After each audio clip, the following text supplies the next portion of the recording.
네, 문재인 대통령, 트럼프 대통령과 환영 만찬을 마치고 우리 시간으로 오늘 밤 정상회담에 나섭니다. 네, 전문가 모시고 한미 정상 첫 상견례 분위기와 또 정상회담 주요 의제 살펴보도록 하겠습니다. 네, 봉영식 연세대 통일연구원 전문 연구위원 모셨습니다. 어서 오세요. 어서 오십시오. 안녕하십니까. 네.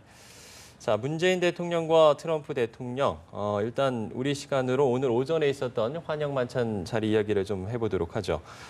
세간의 관심을 모았던 악수 장면도 그렇고요. 일단 만찬 메뉴도 비빔밥이었던 것도 그렇고요. 상당히 이 문재인 대통령 부부 측을 좀 세심한 좀 배려를 했다. 이렇게 좀 볼 수 있을 것 같습니다. 어떻게 보셨습니까? 예, 저도 많이 놀랐습니다. 굉장히 이렇게 개인적으로 친분을 과시하는 아주 부드러운 태도를 보여줬고, 여기 또 문재인 대통령께서도 당당하면서도 부드럽게 아주 친근감을 표시했기 때문에 첫 정상회담인데 그동안의 우려를 불식시키는 여러 가지 좋은 징조가 보입니다. 아주 좋은 출발입니다. 네, 사실 직접 사적 공간을 공개한 것도 그렇고요.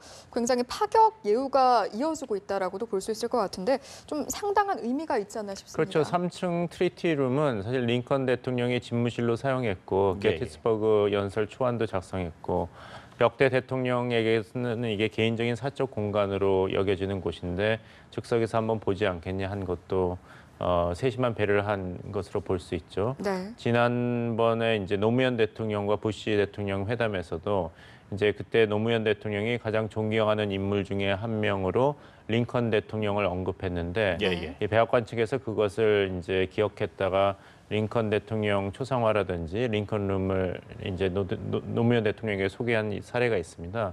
이번 경우도 이렇게 어떻게 친근감을 좀 과시하고 그 신뢰를 증진하려는 이제 백악관 측의 좀 세심한 배려가 좀 돋보입니다. 예, 뭐 다른 해외 각국의 뭐 정상들도 미국을 찾았을 때 이런 어떤 개인 사적 공간이라고 해야 될까요? 이런 부분들을 좀 공개를 하는 경우가 이게 상당히 뭐 이례적인 겁니까? 아주 뭐 좋은 현상이라고 봐야죠. 예. 또 트럼프 대통령은 이 역대 대통령과는 달리 이제 사업가 출신의 대통령이기 때문에 이 백악관 내에서 이런 사적 공간을 공개함으로써 친분을 과시하는 것도 있고. 이전 경우에 보면은 이제 플로리다에 본인이 소유하고 있는 이제 골프 리조트라든지 이런 시설에서 극진한 접대를 함으로써 또 친분감을 과시하기도 하고 하여튼 뭐 다른 방법이긴 하지만 굉장히 그 부드러운 그런 환영의 제스처이기 때문에 한미 정상회담의 이제 첫 단추는 제대로 끼워졌다고 보입니다. 네. 이제 우리 시간으로 오늘 밤 이 한미 정상회담이 있습니다. 결국에는 이제 의제가 관심사인데 아무래도 뭐 한미 동맹 강화, 북핵 문제 이런 것들이 좀 주로 다뤄지겠죠. 그 메뉴라고 한다면 이제 한미 정상회담 후에 공동성명에 꼭 들어가는 내용이 그것이죠. 북핵 불용, 한미 동맹을 다시 확인. 근데 이번에 흥미롭게도 이제 공정호혜 무역 이것이 들어갈 것으로 보입니다. 사실 이제 세간의 예측은 한미 정상회담의 주요 의제가 그동안 논란이 되었던 그 사드 배치 문제 이것이 될 것이라고 했습니다만 의외로 이제 백악관과 국무부에서 정상회담 전에 못을 박았죠. 사드는 이제 의제에 포함되지 않는다.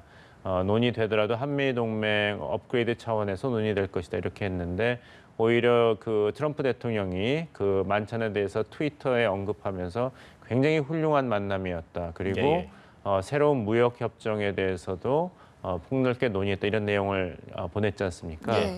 그 예상과는 달리 이제 한미 FTA가 오히려 이번 한미 정상회담의 주요 의제가 될 것으로 예상이 됩니다. 그러면 그 새로운 무역 협정을 지금 말씀을 해주셨는데 이게 그러면 이거에 대한 좀 이견들이 좀 있는 것 같습니다. 한미 FTA 재협상을 시사하는 거냐 아니냐 이런 거를 두고 좀 이견이 있는 것 같은데 어떻게 보세요?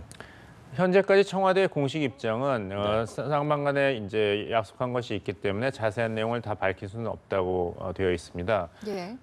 여기서 너무 앞서가지 않는 것이 중요하다고 봅니다. 그 한미 FTA가 굉장히 끔찍한 협정이었다. 그리고 미국의 일자리를 뺏어갔다. 이런 비판은 트럼프 대통령이 대선 기간 동안에 계속 강조한 것은 물론 사실입니다. 그런데 한국만을 공격한 것은 절대 아니죠. 주 타겟은 아무래도 중국이었고 또 멕시코였습니다. 그래서 TPP, 나프타에 대한 공격이 훨씬 많았습니다. 트럼프 대통령이 유세 기간 동안에 약속한 것은 세 가지였습니다. 하나는 TPP 없앤다. 나프타 재협상한다. 그다음에 중국에 대해서 환율 조작과 불공정 무역을 멈추게 하겠다. 네. 여기 한국은 포함되어 있지 않았거든요. 예. 그래서 아직은 한국이 주 타겟이 아니기 때문에 문재인 정부가 충분히 이 재협상이랄까요, 재협정이 시작된다 하더라도 그 반면교사하면서 다른 케이스를 보면서 준비할 여유가 있습니다. 그리고 트럼프 행정부가 한미 FTA를 그냥 없애버리겠다는 발언 한정은 결코 없습니다. 그래서 그것을 추이를 보면서 준비를 하고 또 우리나라뿐만 아니라 지금 미국 트럼프 행정부는 아까 말씀드린 중국, 예. 그다음에 독일이 타겟입니다. 네. 독일은 사실 GDP 대비 무역 흑자로 본다면 8% 정도로 오히려 중국보다도 미국과의 무역에서 재미를 보고 있습니다. 네. 그 다음에 타겟은 한국이 아니라 또 일본이 있습니다.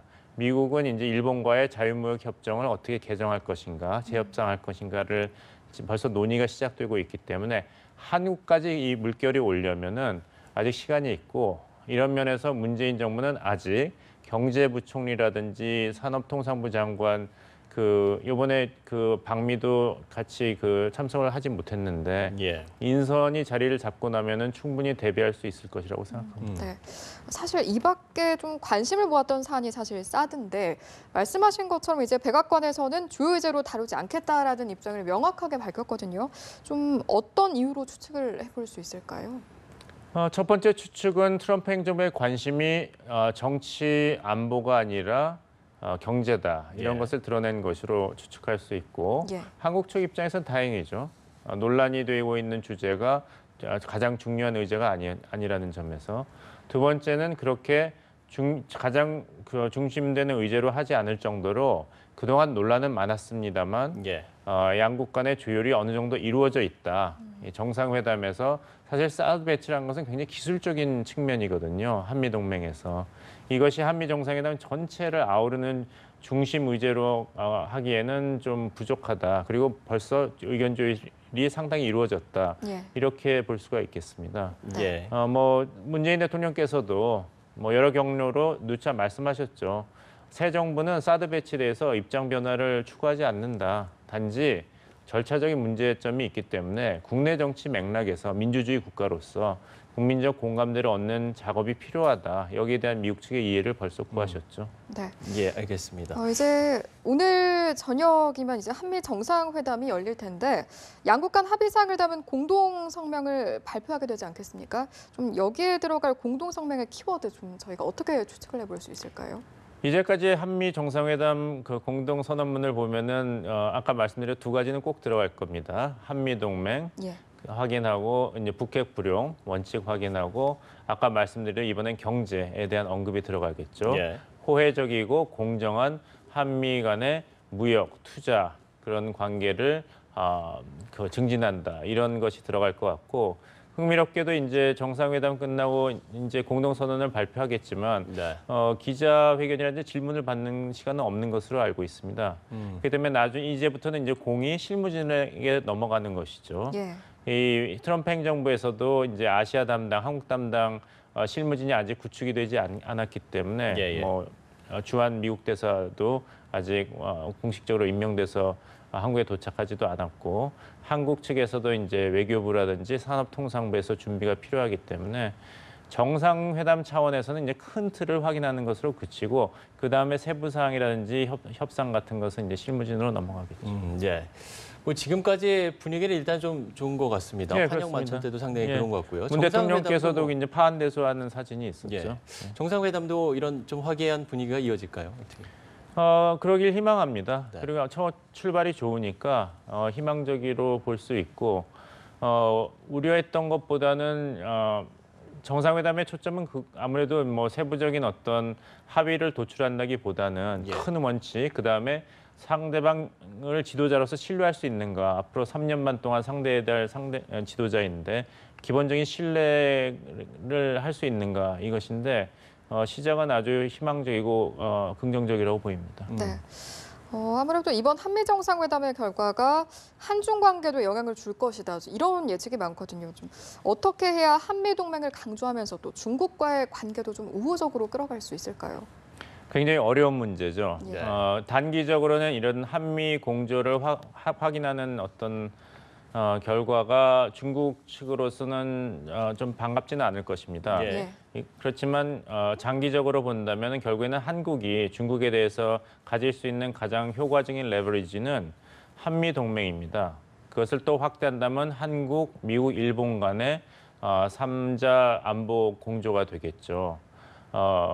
만약에 중국이 주한미군 사드 배치를 핑계 삼아서 한국에 대한 경제적 보복을 계속한다면 지금 사드 배치 결정 이후로 중국의 경제 제재 때문에 한국 경제가 입은 피해가 약 8조 5천억 원에 다다른다고 하죠. 예. 그것 때문에 이제 중국에 대한 실망이 사실 팽배해 있습니다.